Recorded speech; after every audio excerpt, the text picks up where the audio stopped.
हरे कृष्णा। आप सभी पर भगवान कृष्ण की सदा कृपा बनी रहे। आज रसपान कीजिए अध्याय 12 का। इससे पहले का अध्याय सुनने के लिए और अपना प्यार देने के लिए बहुत बहुत धन्यवाद। आज रसपान कीजिए चक्रवर्ती तीर्थ और पीपल तीर्थ की महिमा।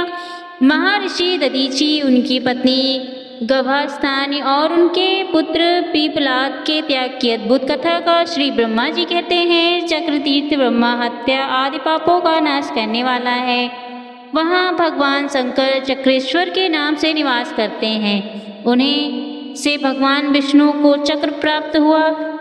श्री विष्णु ने वहाँ रहकर चक्र के लिए भगवान शंकर की आराधना की थी, इसलिए उसे चक्र तीर्थ कहते हैं।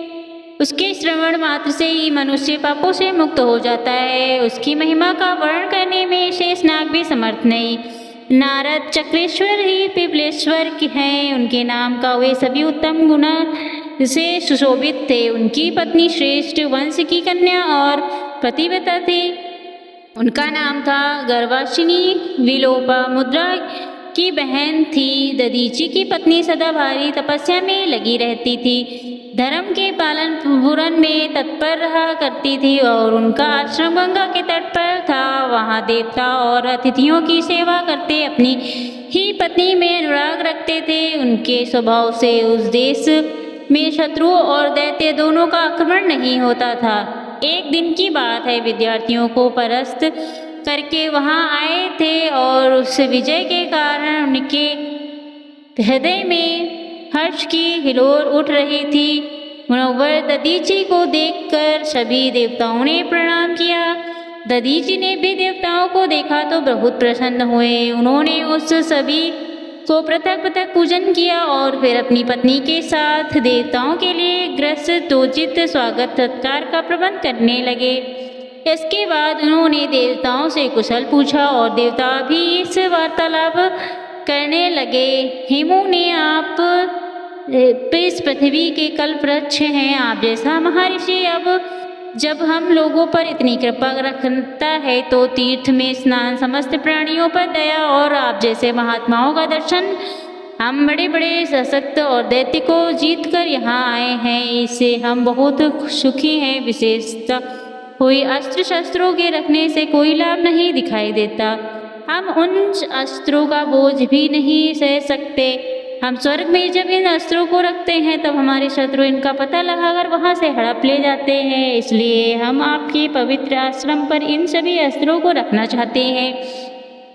उन्हीं देवताओं की बात सुनकर दधीचि ने कहा कि एवं मुनि। उस समय उनकी प्यारी पत्नी ने उन्हें रोक से कहने लगी कि मुझे देवताओं का कार्य विरोध उत्पन्न करने वाला है, अतः इसमें आपको पढ़ने की भला क्या आवश्यकता।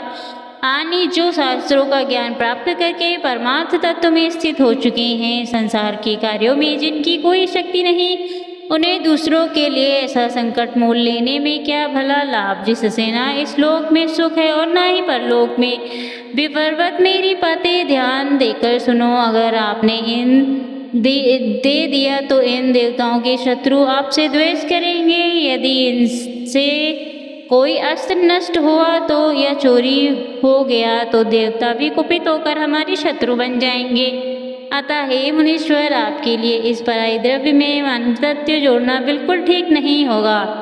इससे कुछ भी विचार करने की आवश्यकता नहीं। अगर धन देने की शक्ति हो तो धन साधु पुरुष केवल मन, वाणी तथा शारीरिक क्रिया द्वारा दूसरों का कार्य साधन करते हैं।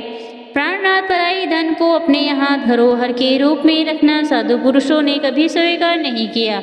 इसका तो उन्होंने सदा बहिष्कार ही किया है। सुनकर ब्राह्मणी का यह सोचकर चुप हो गई। देव के सिवा और किसी का किसी पर बस नहीं चल सकता। देवता लोग अपने अत्यंत तेजस्वी अस्त्र पर रखकर मुनीश्वर को नमस्कार करके कृतज्ञ होकर अपने अपने लोक में चले गए। देवताओं के चले जाने पर मुनि अपनी पत्नी के साथ धर्म में तत्पर होकर प्रसन्नता पूर्वक वहाँ रहने लगे। इस प्रकार 100,000 दिव्य वर्ष बीत गए। तब दधीचि ने एकदम अपनी पत्नी से कहा, देवी देवता तो यहाँ से अस्त्र ले जाना ही नहीं चाहते और दया के मुझे द्वेष करती है, अब तुम ही बताओ क्या करना चाहिए। तो पत्नी ने विनयपूर्वक कहा, नाथ मैंने तो पहले ही आपसे निवेदन किया था, आप ही जान और जो उचित हो सो करें।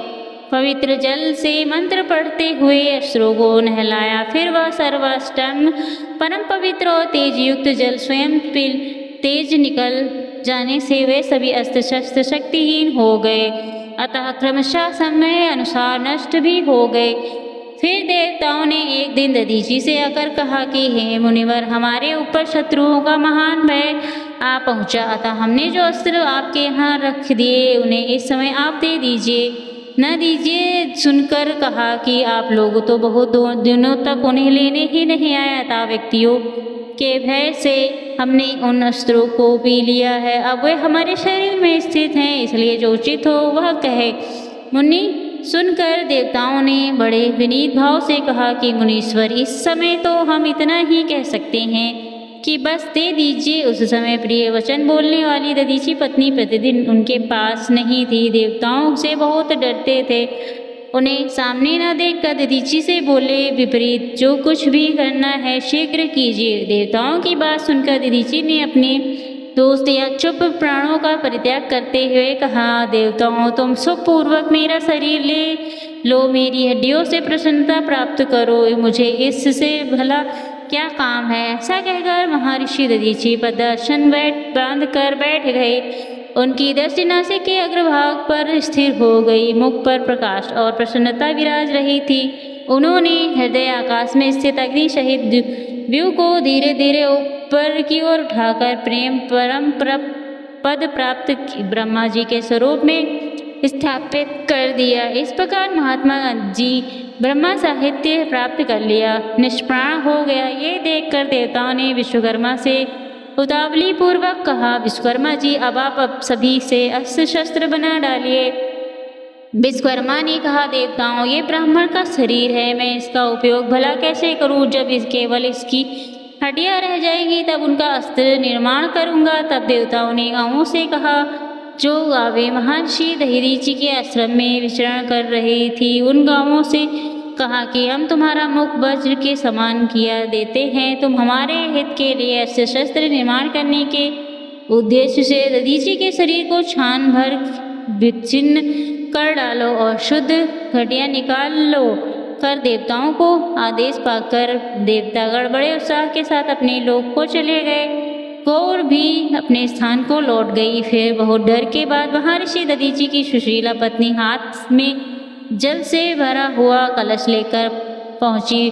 फूलों से देवी पार्वती की अर्चना और वंदना करके अग्निपति तथा आश्रम के दर्शन की उत्सुकता से शीघ्रता पूर्वक बढ़ती आई। उस समय उनके गर्भ में बालक था। आश्रम पर पहुंचने पर उन्होंने अपने स्वामी को वहां नहीं देखा। तब बड़े विस्मय पढ़कर उन्होंने अग्नि से पूछा, बताओ अग्निदेव मेरे पतिदेव कहाँ चले गए।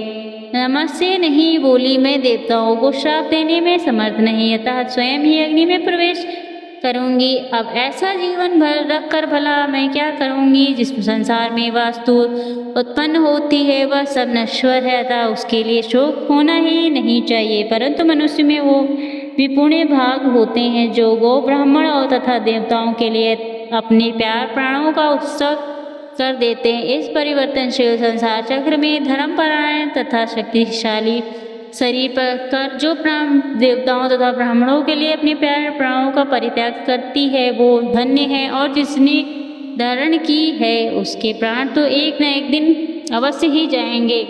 यह जानकर ब्राह्मण गौ देवता तथा दिन आदि के लिए प्राणों का उत्सर्ग करते हैं, वे साक्षात ईश्वर के ही समान होते हैं।